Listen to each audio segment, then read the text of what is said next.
Time no longer. Chapter 5. The Seven Trumpets. The seventh seal opens for us the door of Prophecy 3. It begins with a description of seven angels being given seven trumpets.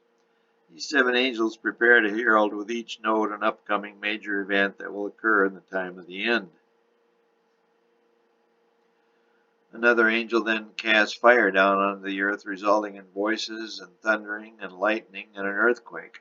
What follows is a very graphic description of violence upon violence. The great earthquake introduces this long sequence of destructive activity. The great earthquake referred to is the Great Lisbon Earthquake of 1755. For centuries, war has been fought in very archaic fashion, but about this time, great progress was being made toward creating the modern war machine. John had never seen anything like this, but he did have knowledge of war and its dire consequences. The methods and utter destruction of modern war left John in a state of shock and awe. He was shown the development and destructive activity of modern warfare. He was given a vision of war machines down through the ages, from the Roman juggernaut of which he had some knowledge. The vision continued through the Crusades, Napoleonic Wars, U.S. grant in the American Civil War, and so on through World War I and II, and the rocketry and nuclear capability of the 20th century and beyond. John described all these war machines and the various battles and conflicts as best he could in the language of the day. We must try to put our mental vision in that of John and then convert what he saw into what we would have seen if we had been there to witness the vision that God gave John. Climb into the time machine and go back 2,000 years. Angel number 1 sounds his trumpet, and hail and fire mingled with blood are cast on the earth. John had no knowledge of gunfire or cannon bombardment. The latter was not developed until 1346, over 1,200 years after the book of Revelation was penned. But the combination of hail, fire, and blood perfectly depicts war as it was known in the 19th century. The burning of trees and grass are further appropriate terms to describe war in this area. The Napoleonic and American Civil Wars are perfect examples of this type of conflict, with its resultant destruction and devastation of not only the war machine and its men, but that of the surrounding terrain. This contiguous landscape was often shattered beyond recognition during the battle.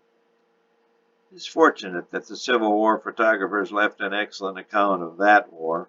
It was the first conflict that was caught on film to any significant degree.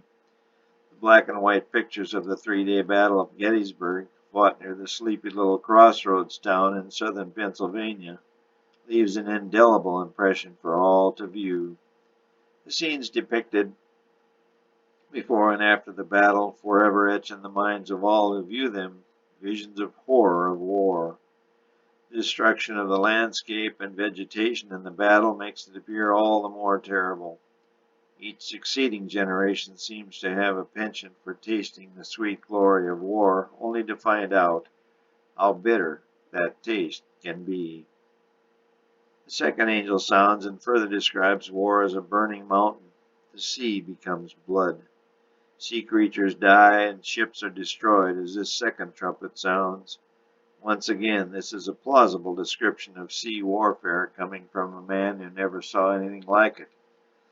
Departing from the subject of war a bit, but continuing with methods of destruction, John saw a great star fall from heaven. It falls on the waters. The waters in prophecy generally refer to groups of people. Wormwood, the name given this star, can be equated with some type of entity that eats away at and ultimately destroys its prey. Only in the last 2 centuries has cancer become so prevalent. It continues to increase in frequency. As human longevity increases, its incidence will also continue to rise. What better way to describe the evil cancerous eating away of flesh and bone than wormwood? Trumpet 4 signals reiteration of the earlier reference by John to the darkening of the sun, moon, and stars. This heralding trumpet number 4 announces the events in 1755 to 1833 time frame. That is the time of the end, 1798, until there is time no longer. Heralding the final three trumpets, an angel flies through the midst of heaven, saying with a loud voice, "Woe, woe, woe." This places extra emphasis on the last three trumpets, indicating the far more severe consequences yet to come. The fifth angel sounds his trumpet, and another star falls from heaven. A star in prophecy often represents an angel, and it appears to in this instance. This star or angel is given the key to the dreaded bottomless pit. With this key he opens the bottomless pit of doom. This act leads to the first terrible woe of Revelation 9. When the pit is opened, smoke arises from within enough so as to darken the sun. This depiction sounds very similar to the so-called fog of war. In a great many battles, the smoke from gunfire is so thick that it's difficult for the combatants or the observers to see each other, or the sun for that matter. Out of this smoke or fog came locusts with stings of scorpions. Envision John seeing cannon fire for the first time. He likened it to something he was familiar with. Cannons appear locust-like in shape, with a long barrel and feet or wheels to carry them. And their fire is like a severe destructive sting. John's analogies are most amazing. The work of sealing the 144,000 out of the multitudes occurs about the time of the development of the great war machines of the end time. These juggernauts were not allowed to hurt the saints, but they were allowed to injure one another. From this era forward, war was, in general, confined to the battlefield, that is, army fighting army. The policy of sacking, burning, and pillaging and destroying innocent civilians was looked on with disdain. The practice was generally abandoned. The warring conquerors wanted to preserve their captive lands and control their newly amassed subjects and resources.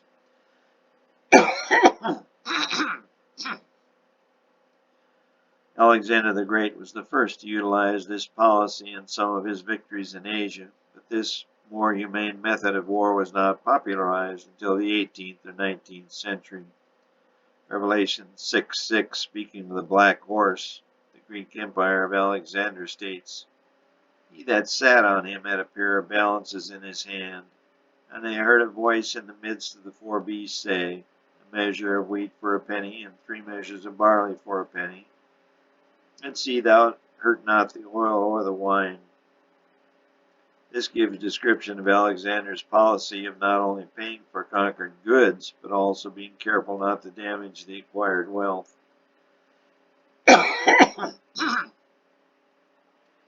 This policy of confining damage when possible to the field of battle was far more acceptable to other uninvolved nations and much more economically sound than the destructive tactics of previous aggressors down through the centuries of time. It's amazing that but for other than Alexander, who reigned but 10 short years, it took 6,000 years of warfare for commanders to realize the advantages of this policy. But then, isn't history itself utterly amazing? Revelation 9:5 describes the warlike activity involving much of the world for a period of 5 months. With a day equaling a year, this computes to a period of 150 years. Using 1798 as the beginning of this period, which will be supported later in this chapter, the end of the 150-year period would be 1948. This time frame closes very shortly after the end of World War II in 1945. John adds further description of the instruments of war as locusts shaped like horses with gold crowns and faces of men. Maybe a first-century description of World War II's battle tank. He continues on to describe wings and sounds of chariots. Possibly this is a first-century description of a warplane. In particular, World War II pilots painted faces of women on the fuselages of their airplanes. The motion picture Memphis Belle demonstrates this practice repeatedly. The B-17 bombers, as well as other planes of war, had tail gunners. John's description of scorpions with stings in their tails fits this perfectly. Let me reiterate that this is only an interpretation, but we must realize that John was given a tremendous amount of information to digest and record in an extremely limited amount of time. On top of this, it was all Greek to John. Sitting down on a computer for the first time with no prior experience or knowledge of its function leaves one cold. John put down what he saw in his own words, utilizing the knowledge he possessed at the time. His words are not 20th century words, but those of a first century apostle with little academic training. Nonetheless, they are timeless and accurate in their portrayal of coming earthly events. Lest we forget, these are inspired words of God. The name of a king appears in Revelation 9:11. This king is actually the angel of the bottomless pit. Common sense might lead us to believe that this is reference to the devil. However, the name is given and is not devil or dragon. The name is Abaddon in the Hebrew tongue or language and Apollyon in the Greek tongue. As we shall see, these names designate two kings who has assumed a place of great importance in the time of the